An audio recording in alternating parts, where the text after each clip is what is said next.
ప్రత్యేకంగా కూరగాయల విషయానికి వస్తే ఎట్లాంటి కూరగాయలను ఎక్కువ మనం ఈ పొడి చేయడం కానీ లేకపోతే ప్రాసెస్ చేయడం కానీ ఎట్లాంటి కూరగాయలు చేయొచ్చు? ఏ కూరగాయలు అంటే బెండకాయలు తీసుకోండి, బెండకాయలు చేసుకోవచ్చు, వంకాయలు చేసుకోవచ్చు, టొమాటో చేయొచ్చు, క్యారెట్ పౌడరు చాలా సూప్స్లోకి వాటికి పనికొస్తుంది మనకి.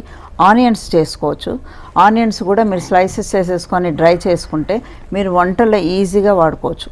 అది మనకి ఇప్పుడు ఆనియన్స్ ఆల్సో మీకు తెలుసు ఒక్కొక్కసారి కిలో 100 రూపాయల కిలో స్టేజ్ కూడా వెళ్తాయి.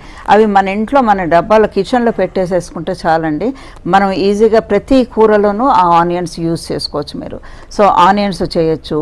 అండ్ ఇవి మన ఆలుగడ్డలు చేసుకోవచ్చు.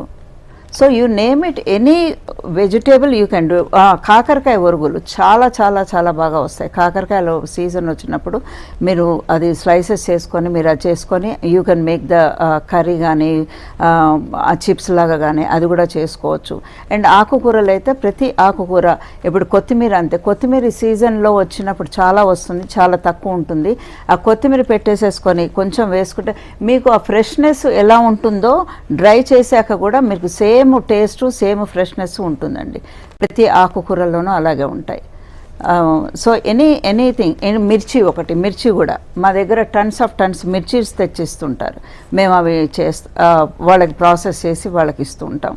సో అలాగా మిర్చి ఒకటి, tomato, onions, everything you can dehydrate.